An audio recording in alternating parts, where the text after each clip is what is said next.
छुट्टी के दिन चाय की चुस्कियों के साथ साथ हमारी कोशिश रहेगी कि सुबह सुबह जहां आप घर के दीगर कामों में मसरूफ हैं, तो आज के दिन भर क्या कुछ सरगर्मियां हिंदुस्तान के अंदर रहने वाली हैं, जम्मू कश्मीर यूनियन टेरिटरी के अंदर रहने वाली है और आलमी सतह पर इस वक्त वो कौन सी खबरें हैं जो सबसे ज्यादा सुर्खियां बटोर रही हैं।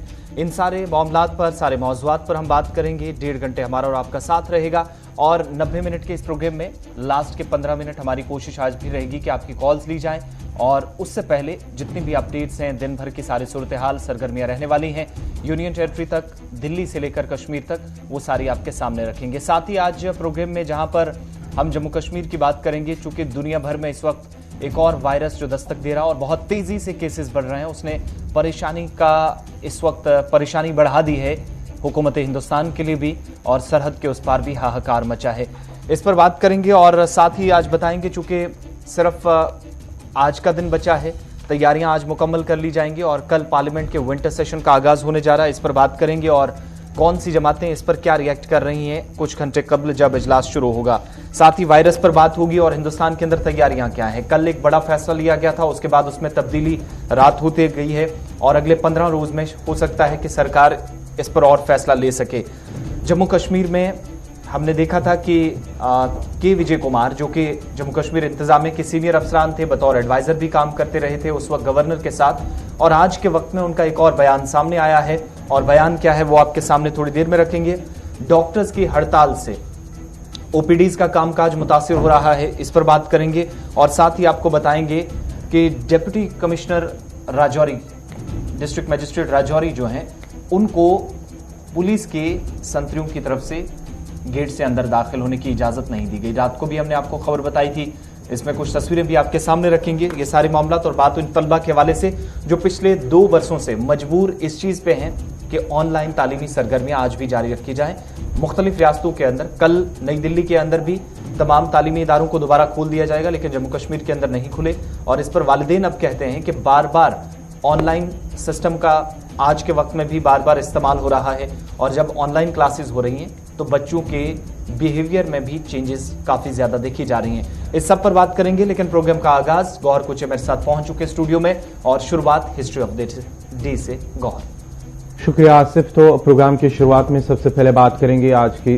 तारीख में क्या कुछ हुआ और तारीख आलमी सतह पर या मुल्की सतह पर कुछ अहम वाक़ात हैं जो हम आपके सामने रखेंगे। उसके बाद खबरों का पिटारा भी खोलेंगे, लेकिन तारीख में आज क्या कुछ हुआ है। 1660 में आज ही के दिन यानी कि 28 नवंबर 1660 में लंदन में रॉयल सोसाइटी का क़याम अमल में लाया है और आज ही के दिन 1939 में बास्केटबॉल के वालिद जेम्स निमित का इंतकाल हुआ है और आज ही के दिन 1821 में पनामा ने स्पेन से आज़ादी का ऐलान किया, यानी कि पनामा ने साल 1821 में स्पेन से आज़ादी का ऐलान किया है और आज ही के दिन 28 नवंबर 1912 में इस्माइल कादरी ने तुर्की से अल्बानिया की आज़ादी का ऐलान किया है, वो आज ही का दिन था। और आज ही के दिन साल 2007 में इशफाक परवेज कियानी ने chief of army staff Pakistan का ओहदा संभाला और आज ही के दिन डच फौज ने 1854 में बोर्नो में चीनी बगावत को कुचल दिया है, वो आज ही का दिन था। और आज ही के दिन 1875 में बरतानवी एक्सपोरन कैमरून में मगरबी अफ्रीका पहुंचा है और आज ही के दिन साल 1997 में वजीर आजम आई के गुजराल ने अपने ओहदे से इस्तीफा दिया था, वो आज ही का दिन था 28 नवंबर 1997 जब वजीर आजम आई के गुजराल ने अपने ओहदे से इस्तीफा दे दिया था। ये थी तारीख में कुछ अहम वाक़ात जो हमने आपके सामने रखे हैं। बाज़ाब्ता तौर पर खबरों का पिटारा खोलेंगे और खबरों की शुरुआत करेंगे आसिफ रशीद। चलिए आगाज करते हैं। मुल्की सतह पर इस वक्त सबसे अहम खबर यह है कि वज़ीर आज़म आज उस इजलास की सदारत करेंगे जिसे ऑल पार्टी मीटिंग कहते हैं। आज तमाम जमातों को हिज़्ब इख्तिलाफ को भी मदऊ किया गया है और पार्लियामेंट के विंटर सेशन का आगाज कल से होने जा रहा है, लेकिन उससे पहले नई दिल्ली के अंदर आज वज़ीर आज़म की सदारत में कुल जमाती इजलास होने जा रहा है। सुबह 11 बजे इजलास की शुरुआत होगी, मगर खबर यह है कि टीएमसी, कांग्रेस और दीगर कई जमातें जिनको आज के इजलास में मदऊ किया गया था, उनकी तरफ से बॉयकॉट कर दिया गया है, वो इस इजलास का हिस्सा नहीं होंगी। ज़राए से जानकारी मिल रही है। दूसरी बात, चूंकि कल हाउस की कार्रवाई बाकायदा शुरू होगी, विंटर सेशन का आगाज होगा, तो इस मीटिंग का मकसद सिर्फ ये होता है जो रूल्स एंड रेगुलेशंस के मुताबिक होती है, फ्रेमवर्क तैयार होता है कि अपोजिशन का जो रूल है वो उसके मुताबिक अपनी बात रखेगी, सरकार अपनी बात सुनेगी। वो अलग चीज है कि ऐवान के अंदर पहुंचकर चीजें बदल जाती हैं, वहां पर बहस मुबाहिसे के बीच में बहुत सारे जो अहम मामलात हैं अवाम से डायरेक्टली जुड़े होते हैं वो पीछे छूट जाते हैं और एक दूसरे पर तंज कसे जाते हैं। ये सारी चीजें हमने गुज़श्ता कुछ बरसों के दौरान देखी। इल्जामात ये भी लगते रहे कि सरकार बोलने नहीं देती, हिज़्ब इख्तिलाफ हाउस को चलने नहीं देता, ये इल्जाम उस पर भी है। लेकिन इन्हीं चीजों को, इन्हीं कंफ्यूजन्स को, इसी क्योस को दूर करने के लिए ये मीटिंग आज की रखी गई है और वज़ीर-ए-आज़म की सदारत में जब मीटिंग होगी तो हाउस की कार्रवाई मुनासिब तरीके से चले, बेहतर तरीके से चले, तालमेल दोनों के दरमियान रहे, उस गैप को दूर किया जाए जो हमेशा अपोजिशन और जो रूलिंग पार्टी है उसके दरमियान रहा है, उसको खत्म किया जाए। इस पर लाएमल तैयार किया जाता है और हाउस की कार्रवाई को बेहतर तरीके से चलने में अपना कलीदी रोल अपोजिशन अदा करे, इसकी कार्रवाई को यकीनी बनाया जाए। इसके लिए बाकायदा आज इसका आगाज होने जा रहा है और इस मीटिंग में मुल्क के जो नायब सदर हैं एम वेंकैया नायडू वो भी होंगे, वज़ीर-ए-आज़म जो कि सदारत करेंगे और बताया जाता है चूंकि बहुत ये सेशन सबसे इंपॉर्टेंट अब तक के सेशंस में, चूंकि सिर्फ 1.5 हफ्ता गुजरा है, वज़ीर-ए-आज़म ने ज़री कवानीन को वापस लेने का ऐलान तो कर दिया था, लेकिन जो कानूनी प्रक्रिया है, जो अमल कानूनी एतबार से शुरू होना है वो 2 दिन पहले शुरू हुआ और गुज़श्ता रोज वज़ीर ज़राअत ने जो ऐलान किया और बहुत सारे उन्होंने केसेस वापस लेने की भी बात कही, पराली जलाने वालों के खिलाफ जो होते थे, उन सारी चीजों को बाकायदा डिस्कस किया जाएगा। चूंकि कल के हाउस के अंदर जो सुबह कार्रवाई होगी पार्लियामेंट में, उसमें वो बिल टेबल कर दिया जाएगा जो मनसूखी को मंजूरी जिसे काबीना की तरफ से दी जा चुकी है उस पर डिस्कशन होना है। लेकिन सरकार पर मुसलसल महंगाई को लेकर, पेट्रोलियम मसनूआत की बढ़ती कीमतों को लेकर या मुल्क के अंदर दीगर मामलात, इन सारी चीजों के बीच में एक तरफ 5 रियासतों में इलेक्शंस, लेकिन उनसे पहले सियासत काफी ज्यादा हो रही है और इसलिए अब कांग्रेस की तरफ से और टीएमसी की तरफ से आज की मीटिंग में लीडर ऑफ अपोजिशन मल्लिकार्जुन खड़गे, जिनकी बड़ी जिम्मेदारी थी, लेकिन खबर यह है कि उन्होंने पहले से ही तैयारी कर ली है कि वो फ्लोर मीटिंग में, आज के फ्लोर मीटिंग से कब, आज जब इजलास होगा उसमें हिस्सा इसका नहीं बनेगी। दूसरी बात, चूंकि फार्म लॉज का जो बिल है, ज़री इस्लाहत है, वो टेबल किया जाएगा, उस पर बात होगी, चूंकि इस पर भी बहस सुबह से होनी है। दूसरी बात, कुछ दीगर किसानों के मामलात हैं, उस पर यह पूरा यकीन के साथ कहा जा सकता है कि कल एक और हंगामा खेज सेशन जो है वो उसका आगाज हो जाएगा और इसलिए आज वज़ीर-ए-आज़म उन चीजों पे भी डिस्कस करेंगे। अपोजिशन से जरूर ताउन की बात की जाएगी, लेकिन सरकार पर भी इल्जाम है कि वो यहां कुछ कहती और है, अंदर जाकर बात नहीं करने देती, इसलिए वो इस मीटिंग का हिस्सा नहीं है, जो मल्लिकार्जुन खड़गे कह रहे हैं। ये एक तरफ की बात है और इन सारी चीजों के बीच में मुल्क की हुकूमत के लिए एक और परेशानी है, वो है वेरिएंट, वो वायरस जो अमेरिकन या अफ्रीकन ममालिक से सामने आया है, लेकिन हिंदुस्तान के अंदर भी बड़ी परेशानी है। गौर जी हाँ, सिर्फ बात करेंगे नए वेरिएंट के हवाले से, जो जिस तरह से मुल्की सतह पर भी कल इस हवाले से एक मीटिंग हुई है, लेकिन यूरोपीय ममालिक में ओमिक्रॉन वायरस, जिसे आलमी इदारे सेहत की जानिब से एक नया नाम दिया गया है, जो नया वेरिएंट साउथ अफ्रीका में पाया गया है, उसे ओमिक्रॉन का नाम दिया गया है और उसने यूरोपीय ममालिक में अब इस वायरस ने भी जोर पकड़ा है। बरतानिया, जर्मनी और इटली में भी कई केसेस की तस्दीक हुई है और इस सिलसिले में बरतानिया में नए सिरे से पाबंदियों पर गौर हो रहा है और माना जाता है कि जिस तरह से कई ममालिक ने सफरी पाबंदी आयद कर दी है, यानी कि जनूबी अफ्रीका जाने के लिए सफरी पाबंदियां आयद कर दी गई हैं और वहां से आने वालों के लिए भी पाबंदियां आयद कर दी गई हैं। माना जाता है कि जनूबी अफ्रीका से आने वाले मुसाफिरों पर भी कई ममालिक की तरफ से पाबंदियां आयद कर दी गई हैं। कल इस सिलसिले में वज़ीर-ए-आज़म नरेंद्र मोदी की सदारत में एक मीटिंग भी हुई है वायरस को लेकर और माना जाता है कि इस पर दोबारा से जायजा लिया जाएगा कि आया जनूबी अफ्रीका पर पाबंदी या सफर करने के लिए पाबंदी आए, क्योंकि कई ऐसे ममालिक हैं जो हमने बताया आपको, बरतानिया में, जर्मनी में, इटली में भी इस वायरस की तस्दीक हुई है। आया इस पर क्योंकि 15 दिसंबर से बैनुल-अक़वामी परवाजों का आगाज होगा बाज़ाब्ता तौर पर, उससे पहले ही कल जो मीटिंग हुई है उसमें भी उस पर दोबारा जायजा लिया जाएगा और माना जाता है कि एक और मीटिंग होगी, उस पर फैसला लिया जाएगा कि क्या पाबंदियां आयद होगी कि नहीं। इससे पहले हमने देखा था कि जो सबसे बड़ी परेशानी थी कि वो कुछ ममालिक के अंदर, जनूबी अफ्रीका के तकरीबन 24 सूबों के अंदर केसेस की तस्दीक हुई थी, लेकिन पिछले 12 घंटों के दौरान मजीद इसमें ममालिक आए हैं। इसमें जर्मनी है, इटली है, जनूबी अफ्रीका से निकलने वाले वायरस का शिकार हुआ। बरतानिया के अंदर भी खतरे से निपटने के लिए बोरिस जॉनसन की हुकूमत ने अब मजीद पाबंदियां आयद करने पर गौर कर दिया है और खास तौर से जुनूबी अफ्रीका से आने वाली बैनुल-अक़वामी परवाजों पर पाबंदी आयद कर दी जाएगी। ये पहले से मन बना लिया गया है, चूंकि सबसे बड़ी परेशानी इस वक्त अगर कोई है तो वो उस मुल्क से तमाम मुसाफिरों को बंद करना बहुत मुश्किल हो रहा है, जहां पर कई ममालिक से जाने वाले लोग कामकाज की गर्ज से पहुंचे थे, लेकिन वापसी का रास्ता थोड़ा सा मुश्किल हो रहा है। इसके साथ साथ दूसरी तस्वीर भी आपको बताते हैं, चूंकि वज़ीर-ए-आज़म की मीटिंग हुई और उस मीटिंग में चूंकि वज़ीर-ए-आज़म की सदारत में जो मीटिंग हुई है उसमें इसी बात को यकीनी बनाने पर जोर दिया गया वज़ीर-ए-आज़म की तरफ से मुतलकीन पर, मरकजी वजारत सेहत पर और वजारत दाखिला के सीनियर अफसरान, जिनमें काबीना के सेक्रेटरी थे राजीव गौबा थे, इसके अलावा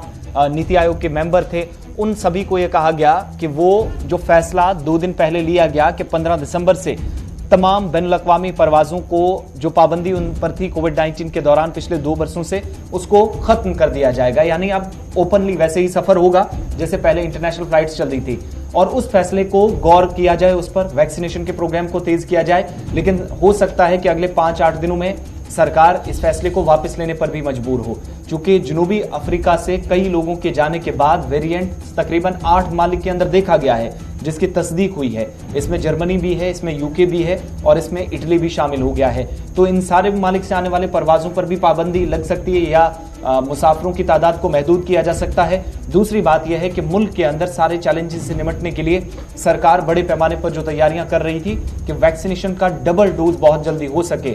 अब तक तकरीबन 1 अरब 21 करोड़ के आसपास वैक्सीनेशन का जो आदादोशुमार सरकार का है वो तो हो चुका है, लेकिन डबल फिगर्स में इसे कब दाखिल किया जाए, जिन लोगों को एक वैक्सीन का टीका लगाया है दूसरे बहुत जरूरी है। और वो जो रिकमेंडेशंस उस कमेटी की हैं जो कोविड-19 के बीच काम कर रही थी, टास्क फोर्स की कमेटी तश्कील दी गई थी, उसकी रिकमेंडेशंस पर, उन सिफारिशात पर काम शुरू किया जाएगा। ये वज़ीर-ए-आज़म की तरफ से हिदायत दी गई। दूसरी बात उन्होंने कही है कि ओमिक्रॉन स्ट्रेन को देखते हुए, इस वायरस को देखते हुए आज के वक्त में भी कोशिश ये होनी चाहिए कि उन एरियाज के अंदर जहां पर कोविड-19 की टेस्टिंग सुस्त हुई है वहां पर तेज की जाए। लेकिन साथ ही माहिरीन ने यह भी कहा कि जो नौज़ायद बच्चे हैं वो इस नए वायरस का शिकार नहीं हो सकते। उन पर आज के वक्त में भी अगर कहा जाए वायरस जरूर खतरनाक है, लेकिन बच्चों पर इसके असरात कम होंगे।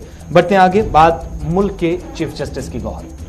जी हाँ, chief justice of India NV Ramana की जानिब से एक बयान भी कल सामने आया है कि विज्ञान भवन में जो 2 रोज़ा आइन का दिन मनाया गया है, उस सिलसिले में एक तकरीब भी मुनक्कद हुई है। 2 दिनों तक वो जारी रही। इस सिलसिले में कल उन्होंने अपने एक बयान जारी किया है। उन्होंने कहा कि कानून साज माशरे में कवानीन के असरात को नजरअंदाज करते हैं। ये कल उन्होंने अपने बयान में कहा कि ऐसी सूरत हाल में कवानीन के असर नौ जायजा के साथ साथ अदालतों में खुसूसी इंफ्रास्ट्रक्चर की जरूरत है। ये उन्होंने कहा कि बगैर ज़ेर इल्तिवा मुकदमात के निपटाने पर कोई असर नहीं पड़ेगा। उन्होंने इस साथ साथ ही वहां पर जो मरकजी वजीर किरण रिजिजू वो भी उसमें मौजूद थे और साथ ही साथ सदर हिंद रामनाथ कोविंद भी उस तकरीब में मौजूद थे। उन्होंने कहा कि हम ऐसी सूरत हाल में नहीं हो सकते जहां सुप्रीम कोर्ट या हाई कोर्ट के फैसलों पर पार्लियामेंट या कानून साज असम्बलियों के जरिए मंजूर करदा कवानीन को नाफिज करना मुश्किल हो जाएगा। ये मरकजी वजीर की जानिब से उस तकरीब में कहा गया है। हालांकि स्पीच लंबी चौड़ी थी chief justice of India NV Ramana की, लेकिन सबसे अहम पॉइंट था जो इस वक्त पॉइंट ऑफ डिस्कशन है कि कानून साज मुआशरे पर कवानीन के असरात को नजरअंदाज करते हैं जो कानून बनाते हैं।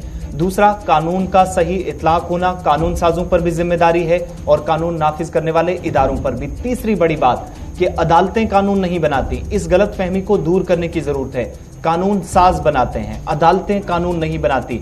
इन कवानीन की जमीन पर भी अगर कहीं इतलाक नहीं होता तो जो कानून बनाने वाले लोग हैं, कानून साज हैं और कानून नाफिज करने वाले इदारे, दोनों पर जिम्मेदारी आयद होती है। इसलिए आज के वक्त में इस पर सख्ती से काम करने की जरूरत है, लेकिन इस पर अवेयरनेस होनी चाहिए। चीफ जस्टिस ने इस बात पर खुसूसन जोर दिया कि अदालतें कानून नहीं बनाती हैं। इस गलत फहमी को दूर किया जाए। अदालत के सामने शवाहिद पेश किए जाते हैं, ठोस हो तो कई केसेस का निपटारा हो जाता है, ना हो तो इसी तरीके से बरसों तक लटके रहते हैं। लेकिन उससे भी कोई आसान चीज अगर है आज के वक्त में, वो लोगों के लिए ये है जो सोशल मीडिया पर कहा जाता है, मीडिया में कह दिया जाता है और बहुत आसानी से अदलिया पर सवाल उठा दिए जाते हैं कि अदालत ने कानून गलत बनाया है। और ये गलत फहमी अवाम में कुछ लोगों की जानिब से डाली गई है, पैदा की गई है कि अदालतें कानून बनाती हैं, बल्कि ऐसा नहीं है। इसके बरक्स है, कानून साज जो कुछ लिख कर देते हैं उसको नाफिज करने की कोशिश या जो कलीदी रोल होता है वो अदलिया का जरूर होता है, लेकिन डायरेक्टली अदालतों को हदफ तनकीद नहीं बनाया जा सकता। ये चीफ जस्टिस ऑफ इंडिया का बयान है। बढ़ते आगे, बात के विजय कुमार की। ये वो एडवाइजर हैं जो जम्मू कश्मीर के अंदर भी यूनियन टेरिटरी बनने से पहले सत्यपाल मलिक के होते हुए वहां पर रह चुके हैं। उनका बयान माओ नवाजों पर है कि माओ नवाज तहरीक को मजबूत करने की कोशिशें शुरू हो गई हैं। तहरीक में खवातीन को शामिल करने की कोशिश शुमाली हिस्सों के अंदर, जिसकी वजह से यह तहरीक मजबूत हो सकती है। लेकिन सीनियर लीडरों की हलाकत, कत्ल या गिरफ्तारी से इनके इस तरह के केसेस में कमी आई कि जहां पर इनका दबदबा था वो बहुत कम हुआ है। और विजय कुमार जिनकी तस्वीर भी हम आपको दिखाएंगे, चूंकि जम्मू कश्मीर के अंदर बड़ा इंपॉर्टेंट रोल इनका रहा है। कई फैसले जब लिए गए तो टॉप डिसीजन मेकर में इनको माना जाता रहा। और अब आपको याद होगा कि इन्होंने साउथ इंडिया के अंदर वीरप्पन नाम के एक डाकू को भी अपने अंजाम तक पहुंचाया था। कई वर्षों तक तमाम एजेंसियां लगी रही थी, लेकिन साल 2004 में जो एनकाउंटर उन्होंने किया था, सीनियर आईपीएस हैं, रिटायर्ड हैं हालांकि, लेकिन इस वक्त वजारत दाखिला के अंदर सीनियर अफसर की हैसियत से, सिक्योरिटी ऑफिसर की हैसियत से काम करते हैं। और अब नॉर्थ इंडिया के कुछ हिस्सों के अंदर भी सारी सूरत हाल पर नजर रहती है। और जम्मू कश्मीर के अंदर मिलिटेंसी किस तरीके से उरूज पर थी, वो सारी चीजें बड़ी बारीकी से अब तक मुख्तलिफ हिस्सों में, मुख्तलिफ प्रोग्राम्स में, अपनी किताबों में जरूर वहां पर शाया करते रहे हैं, लिखते रहे हैं, समझाते रहे हैं। लेकिन अब माओ नवाजों पर भी के विजय कुमार का बयान कि तहरीक को मजबूत करने की कोशिशें खवातीन को इसमें शामिल करके हो रही हैं, जिसे अब तक बहुत हद तक कमजोर किया गया था। चलिए, तो क्या थी के विजय कुमार के हवाले से खबर। बढ़ते आगे बात करेंगे मुल्की सतह पर जिस तरह से डॉक्टरों को, रेजिडेंट डॉक्टरों का हड़ताल जो है आज दूसरे रोज भी दाखिल हुआ है। उनकी जानिब से कहा गया है कि नीट काउंसलिंग में ताखीर करने को लेकर उन्होंने कल जो है हड़ताल शुरू की है, मुल्कगीर हड़ताल शुरू की है। रेजिडेंट डॉक्टरों की मुल्कगीर हड़ताल का आज दूसरा दिन है। ओपीडी खिदमात बंद कर हड़ताल जारी रखा जा रहा है और काम में जो है कामकाज भी मुतासर हो रहा है। उसकी वजह से दिल्ली के अंदर मुख्तलिफ अस्पतालों के अंदर जिस तरह से रेजिडेंट डॉक्टरों का काम छोड़ हड़ताल है, उसकी वजह से काम भी मुतासर हो रहा है। मरीज जो है उन्हें मुश्किलात पेश आ रहा है। उनका मानना है कि नीट काउंसलिंग में जो ताखीर की गई है उसकी वजह से उन्होंने हड़ताल शुरू की है और 8 लाख सालाना आमदन का मयार मुतय्यन करने पर भी उन्होंने नाराजगी जाहिर की है। लगातार उनकी जानिब से कहा गया है जब तक उनके मुतालबात, जो उनकी मांगे हैं, उन्हें पूरा नहीं किया जाता है तब तक उनका हड़ताल जो है वो जारी रहेगा।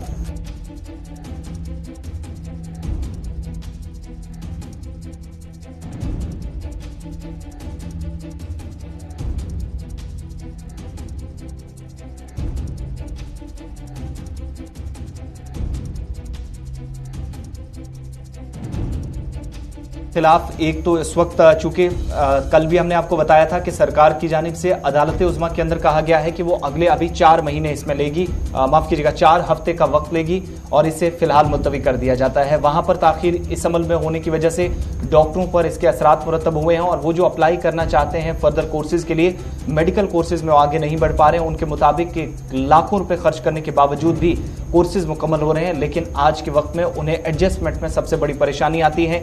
अस्पतालों के अंदर पोस्टें भी कम है, कोटा कम रहता है, इसलिए वो दूर दराज बाकी रियासतों के अंदर भी नहीं जा सकते। दूसरी बात, चूंकि सरकार ने इसमें जो कुल कीमत यानी जो 8 लाख रुपए का जो मयार तय किया है, उस फैसले की भी शदीद मुखालफत हो रही है। और डॉक्टरों की तरफ से जब हड़ताल कल से शुरू की गई तो खत्म कब होगी इसका कोई ना इशारा दिया गया है और हुकूमत का जो रवैया है शायद ये और भी लंबी खींच सकती है। बड़ी परेशानी इसमें यह है कि ओपीडीज को बंद रखा गया है और ओपीडीज बंद होने से कामकाज मुतासिर हुआ है। तिब्बी अमले का जो मुसलसल हम देख रहे थे बड़े अस्पतालों में आमतौर पर कमी देखी जाती है, वो कमी यहाँ पर भी है, चूंकि रेजिडेंट डॉक्टर्स का एक बड़ा रोल कोविड के दौरान भी रहा है और उनकी खिदमात आज के वक्त में भी याद नहीं की जा रही हैं, जिसके खिलाफ वो बरहमी का इजहार कर रहे हैं। बढ़ते आगे, बात जरा उस खबर की जो जम्मू कश्मीर के साथ जुड़ी है। एनआईए अभी तक कार्रवाइयां करती रही हैं, लेकिन एनआईए के एक अफसर के खिलाफ कार्रवाई होगी, ये बहुत कम केसेस इस तरह के सामने आते हैं। और अब एनआईए पर कार्रवाई, एनआईए पर तलवार लटकी है एक और एजेंसी की, और इस सिलसिले में खुद यहां पर तहकीकात का मामला जो है वो मजीद आगे बढ़ाया है। इन्वेस्टिगेशन ऑफिसर काफी वक्त तक रहे, उनके खिलाफ कार्रवाई हुई है। सीनियर नेशनल इन्वेस्टिगेशन एजेंसी के ऑफिसर हैं और उन पर यह इल्जाम है कि उन्होंने उनको एजेंसी की जानिब से 2 बार अब समन भी किया गया है। हिमाचल प्रदेश से इनका ताल्लुक है, सीनियर ऑफिसर हैं, अरविंद दिग्विजय नेगी इनका नाम है, एसपी हैं और एनआईए के अंदर काफी वक्त से रहे हैं। और जो एनजीओ मिलिटेंसी फंडिंग केस है, कुछ दिन पहले का आपको याद होगा कि खुरम परवेज मारूफ जो ह्यूमन राइट एक्टिविस्ट हैं, उनको जब वादी कश्मीर से एक केस के सिलसिले में उनको हिरासत में भी लिया गया।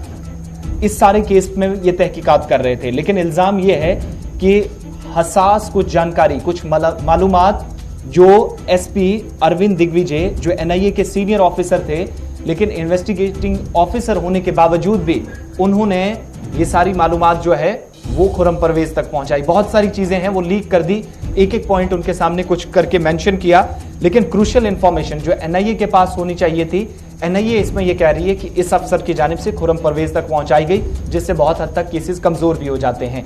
एनजीओ मिलिटेंसी फंडिंग केस, ये वो केस है जिसमें खुर्रम परवेज से भी पूछताछ हो रही थी। श्रीनगर के अंदर उनकी रिहाइशगाह पर और उनके दफ्तर में भी इतलात जो मिली थी हमें जराये से कि वहां पर छापेमारी की गई थी, कार्रवाई की गई थी और जनूबी कश्मीर तक भी कार्रवाई हमने देखी थी।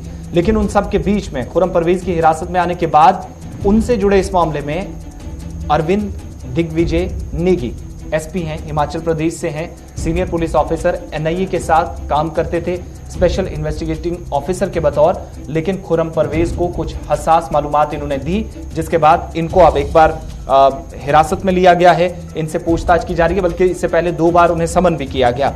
और हिमाचल प्रदेश पुलिस ऑफिसर हैं, साल 2011 में इनको प्रमोट किया गया इंडियन पुलिस ऑफिसर की हैसियत से, और पिछले 11 सालों से एनआईए के साथ अपनी खिदमत अंजाम दे रहे हैं। और काफी वक्त से बताया जा रहा है कि टीएफएफसी यानी जो terror funding and fake currency का केस है, इस यूनिट के साथ काम कर रहे हैं और जम्मू कश्मीर के अंदर भी मिलिटेंसी और एनजीओ फंडिंग रिलेटेड केसेस में कार्रवाई करते रहे हैं। एनजीओज, ह्यूमन राइट्स और सिविल सोसाइटी ग्रुप्स जो कश्मीर के अंदर काम करते हैं, उन पर भी ये नेगी काम करते रहे एनआईए के साथ रहकर। और बहुत सारे जो फंड रेसिंग का काम था, लेकिन उस पर शक व शुबहात थी एजेंसीज को, उसमें काफी कलीदी रोल इनका रहा है। चैरिटेबल एक्टिविटीज जो होती रही उन पर इनकी नजर हमेशा से रही है। लेकिन डीएसपी देवेंद्र के सिंह का जो मामला था, बताया जाता है कि उस केस में भी इन्होंने तहकीकात की है। और इसके अलावा जब खुर्रम परवेज तक बात पहुंची है तो सीनियर पीडीपी के लीडर वहीद पर्रा वाले केस में भी इनके साथ बताया जाता है कि एनआईए के इस अफसर की जानिब से जो कार्रवाई की जा रही है, ये भी उस इन्वेस्टिगेशन एजेंसी जो थी उसका हिस्सा थे। और इसके अलावा बताया जाता है कि बहुत हद तक पर्रा का जो केस था उसमें चूंकि वो बेल की जो कोशिश कर रहे थे कि उन्हें जमानत मिलनी चाहिए, उस सारे केस को भी नेगी बहुत करीब से देख रहे थे। लेकिन एनआईए का अफसर एक्यूज्ड को, ये एजेंसी बता रही है, मेन एक्यूज जो है, कसूरवार जो है, उस शख्स को हसास मालूमात फराहम करता रहा है। विद इन इन्वेस्टिगेटिंग एजेंसी बैठकर अपने सर्कल से बाहर जाकर काम किया, इसलिए 2 बार समन किया, उससे पूछताछ भी। उनके घर पर भी छापेमारी हुई है हिमाचल प्रदेश के अंदर इस हफ्ते के आगाज में ही।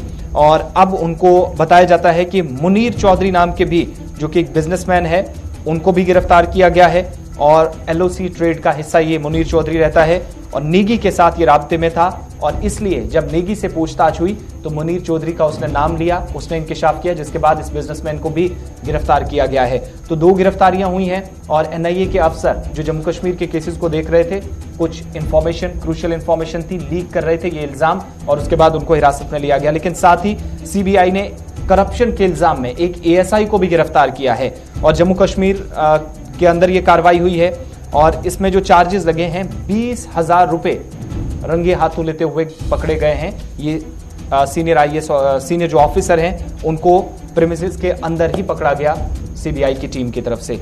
अब इसमें मजीद क्या जानकारी निकल कर आती है, चूंकि एनआईए का मामला काफी हसास है। बात पुलिस की भी करेंगे, वक्त छोटे से ब्रेक का है। ब्रेक से जब वापस आएंगे तो एक सर्वे हुआ है, सर्वे में जम्मू कश्मीर की पुलिस की कारकर्दगी क्या है, उस पर कुछ अच्छे कुछ बुरे पॉइंट्स भी हैं, कहीं पर थोड़ी सी इंप्रूवमेंट हुई है, बहुत सारी चीजें हैं नहीं हुई हैं। और इसके साथ साथ बात करेंगे उस नौजवान की भी, उस कश्मीरी ताजिर की जिसको रांची के अंदर बताया जाता है कि उसके साथ मारपीट हुई, इसमें कार्रवाई क्या हुई है हम बताएंगे डिटेल्स आपको। हमारे साथ रहिएगा, वक्त छोटे से ब्रेक का है।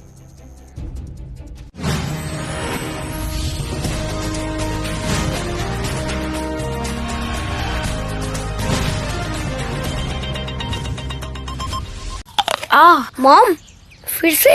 अरे छोटा सा दर्द है, डोंट वरी, इग्नोर इट। छोटी सी डेंटल प्रॉब्लम को भी इग्नोर नहीं, दूर करो डाबर रेड पेस्ट से। सिर्फ आयुर्वेदा नहीं, ये है साइंटिफिक आयुर्वेदा जो क्लिनिकली प्रूवन है 60 डेंटल प्रॉब्लम से लड़ने में।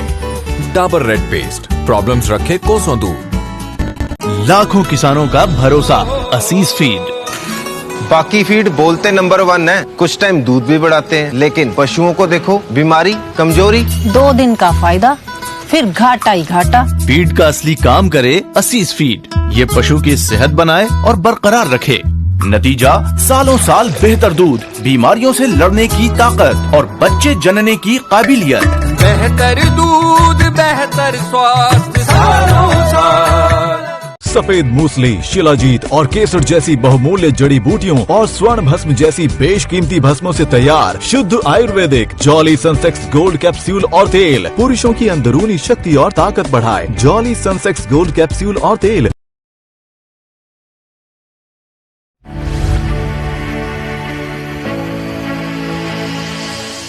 नेता ओही जो लोकां च विचरे, नेता ओही जो लोकां दे नाल खड़े, नेता ओही जो हक सच दी आवाज बने। मुख मंत्री चरणजीत सिंह चन्नी ਅਤੇ 32 किसान जथेबंदियां च होई बैठक दौरान किसानां दीयां मंगां ਨੂੰ मिली प्रवानगी।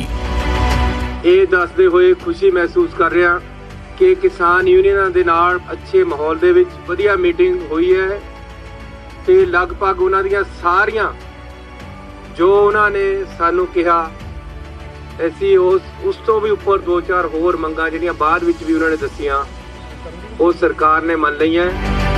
गन्ने दा रेट प्रति क्विंटल 360 रुपए कीता गया। किसानां दियां रहिंदियां फसलां कुछ दिनां च चुक लईयां जाणगीਆਂ। किसान संघर्ष दौरान किसानां ते कीते परचे रद्द कीते जाणगे।